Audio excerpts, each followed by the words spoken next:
Real quick, I just want to welcome everybody to the Black Professional. Thank you guys for coming out. Thank you everybody. I hope you guys can hear me. Can you guys hear me back there? Everybody hear me? Cool. Kinda sorta. Well, basically, welcome again to the Black Professional. The goal is to connect Black entrepreneurs and small Black business owners face to face, city to city, state to state. We will be taking this show on the road. Next month, we do have plans to go to St. Louis. We do plan to go to Chicago, Illinois. We do plan to go to Atlanta and New York as well. So I appreciate you guys coming out. I would say please check out all the vendors. There's a lot of you guys in here throughout the night. You may go back and see something different, so please check that out. We are officially sponsored by Best Know Best Podcast. Please follow them on Instagram and YouTube, Best Know Best Podcast. Also, we're sponsored by New Leaf Clinic. Please go and check them out as well. Basically, one of the goals and one of the things we wanted to do is we started a media company. My name is DJ, Always Look Inward. We started about in 2020, and basically it came down to it's not about what you know, it's about who you know. So please make those valuable connections. You never know who's in the room. And I appreciate you guys for coming out. We do have a guest speaker coming up here in a couple minutes, so stay tuned for that. Other than that, we out. My name is Samuel Wade, and I represent New Leaf Clinic here in Louisville, Kentucky. Here we are an intensive outpatient program where we offer substance abuse treatment and also mental health treatment. Here we really like to be boots on the ground. You know, we kind of go out and we take them as they come. Some of ours are college students, business owners, some people are homeless, some on HIP, whatever the case may be, to make sure that these individuals get some great services. Any barrier that somebody may have in to get some type of treatment, then we are literally targeting that population and making it happen for them and getting them some adequate services.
consider myself an entrepreneur.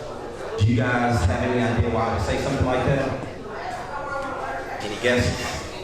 I say that I'm not an entrepreneur because what an entrepreneur in my eyes is an entrepreneur is a person who has freedom, who can leave their job or leave their business and operate on its own.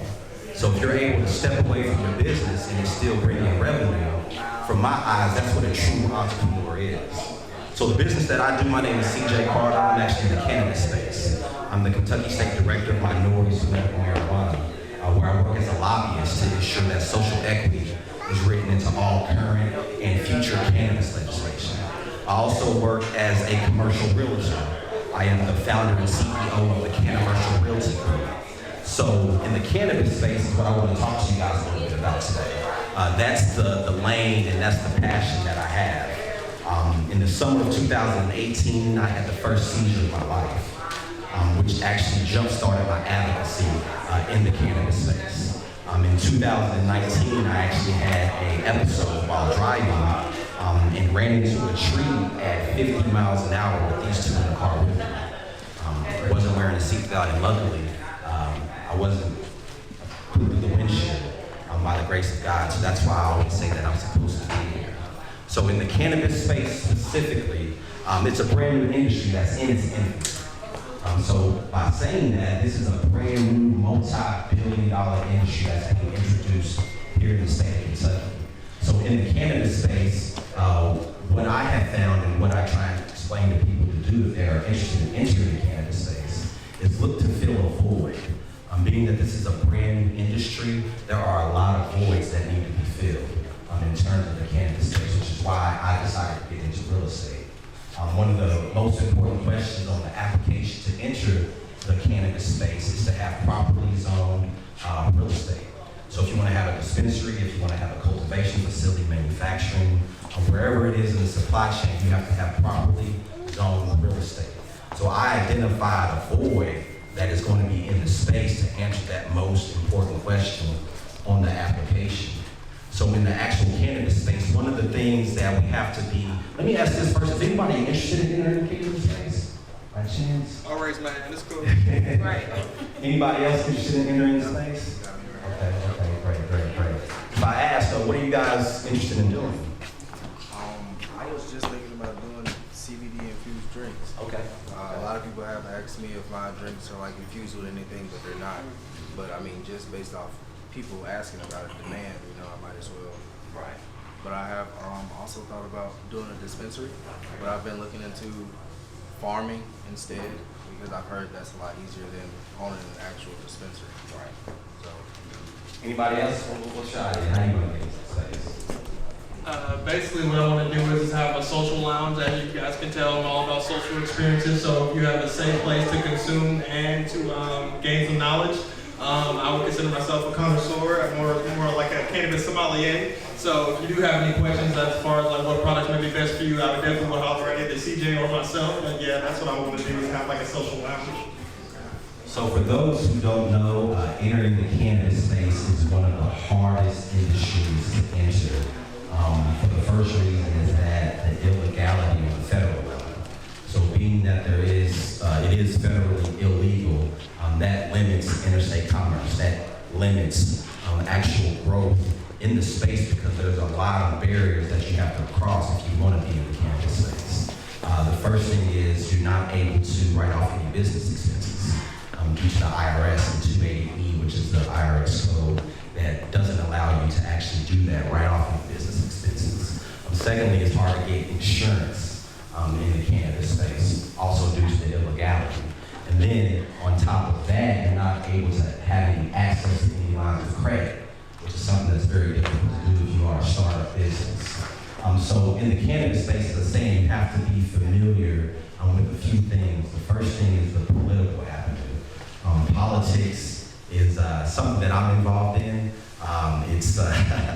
It's funny to say that politics is kind of not really 1900s. Kentucky produced 90% of the nation's hemp, and the hemp was used for ropes. It was used for the bags to house the cotton. And here in Kentucky, they actually refer to hemp as the nigger crop. They called it the nigger crop because it was very laborious, it was very dirty, and it was all done on the back of slave labor. So being that that's the history that we have here in Kentucky, no other state has this history, which is why it's of the utmost importance that we're written into this multi-billion-dollar industry. Because I don't know about you guys, but I'll take a fraction of a percentage of multi-billions and I'll be fine with that, because that's multi-billions. So that history connection that we have is a reason why it's of the utmost importance that we start to collaborate and work together, because what tends to happen when we're in business is we we sometimes tend to work in our silos. We tend to work alone. And that's why I applaud this event here, because the most important thing in any business is building your network. Your network determines your net worth. I'm sure you guys have all heard that before. So that's one of the most key things in the cannabis space in order to grow and to flourish, is to begin to build your network. So in terms of network, the supply chain begins at the seed and goes all the way to the sale. So you said you're interested in having a dispensary, so you would be toward the end in the retail sector. So you would need to network with a cultivator who actually grows it. And then if you want to have edibles or tinctures or salves, you would then have to partner with a manufacturer who would actually process the flower into the oils to be used for those items. And if you want to have a lounge, what you would need to do is just, get in contact with the people who consume it. Because that is something that they are planning on writing into the actual legislation, and that's going to be known as a consumption lounge. It's going to operate just like a club, but it's going to be a facility where you can go and you can actually consume the plant in whatever fashion you would like. So on the political side, we have to come together and begin to make our voices heard and amplified by doing this as a community, because that's the only way that we're going to be able to prosper in this multi-billion-dollar industry. The next thing that you need to be focused on in the cannabis space is the economics of it all. The economics, as I said, this is a multi-billion-dollar industry, and the economics is basically how are we going to grow. Secondly is the social. When you're in the cannabis space, one of the things that you are very limited in is the marketing and promotion. And that has a lot to do with it being illegal. You're not able to promote your actual business. But Twitter just came out and they have relaxed some of the regulation that they had in terms of promoting the actual cannabis space. Next is technology. Technology is going to be huge in the market. It's going to open. So I implore you guys to start building your network, start collaborating, and getting on board to launch your businesses, because if you're not late or if you're not early, you're late. So now is the time to be proactive. And lastly, if you guys want to follow Minorities for Medical Marijuana, which is the nonprofit that I run, we are on Instagram. Our tag is M4NNKY. Again, that's M4NNKY. And if you guys would like to follow Commercial Realty Group, which is my real estate agency, we're on the socials at Cannabis Commercial. So it's Canamercial, CANNAMERCIAL Realty. Again, that's Commercial Realty. So if you guys have any questions, reach out to us on social. We'll be sure to answer any questions that you may have if it relates to legislation, or if it relates to business, whatever the case may be. You can find us on the social. So I just want to thank you guys again for your time and congratulate each and every business that is in here, because you guys have made the first step. A really dope female artist, Lelowe. She is out of Chicago, but she's definitely familiar with the city, so I'm gonna let her get set up as well. We do have Support Your Local Black Market t-shirts available. We have sizes small through 2XL. They are $15 each. Please come get that. That is gonna be the campaign from this year till forever. Support Your Local Black Market is just that. It is to change the dynamic of where our black dollar is spent, and hopefully you understand that it should be spent more between us as well. So we do have t-shirts, $15 each. They are sizes small through 2XL as well. Other than that, we're gonna have Lelowe take over. You ready? It's you being wild for me. You used to be looking like lingerie. Now I'm back in my bag. They said I'm running a sack. Niggas was flexing all up on the TV. Now he got a permanent tag. I hit a volley, but I come and bring it because it be told the Mac. I don't do the small talk, so what's in my face if it ain't about rap? Talking that what you gon' do? Run up on us, what you won't do? Stay in your place like you supposed to, cause I got my money to go through. When you talking with the goat man, tell them what you be. Got my niggas in the long line, elemental B. When I eat up out of drip, but I got it overseas. I ain't talking with a cow when I say I'm a queen. No way out this bitch, but I'm still running. Wipe that smirk up off your face, this ain't shit funny. I gotta deny it, kinda polite, yeah, I'll be dummy. Ready or not, yeah, we ain't for garbage, we still coming. Really just funkin' out the dental. 45K in my dental. Let's get into it. Yeah. This one is fucking away out.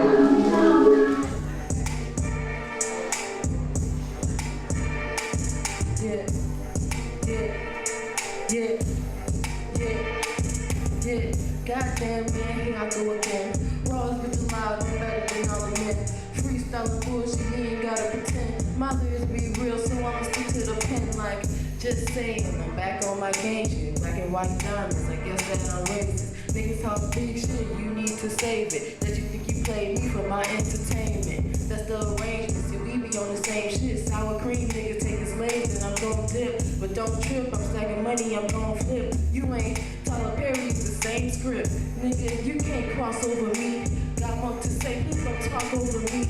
Stand on it, cause it's how it's gon' be. Can't get cut by a goofy, I'd rather be free. She was mad, I caught a copy of me. Stylist and I bitch, I'll always be free. Niggas that he lying, you a dummy to believe. Cause honestly, I had a nigga begging on his knees. See, I prefer niggas with some word. Thought I was a dummy, I flipped up the bird. Meant what you heard, I'm cheating in return. So don't be hurt, be like Usher. This song is called Minnesota. If any of y'all know how to get sturdy. Don't worry about it. Don't worry about it, sweet. Next time. Next time. Look, hey, ain't no question or debating, please know I am the one. You boys is over easy, crack your eggs and then you're done. I break laws to feed family, y'all break them cause y'all dumb. Add the sum, the slums is where a nigga was raised. Boy, I got out, I had to beat the maze. I can't fix her hair, I never worry about the grades. I knew I was an ace based off the way that I played. I took time to touch their heart, yeah I paced. Tick, tick, boom, clack, then bang. Dunna, dunna, dunna, dunna, Bruce Wayne,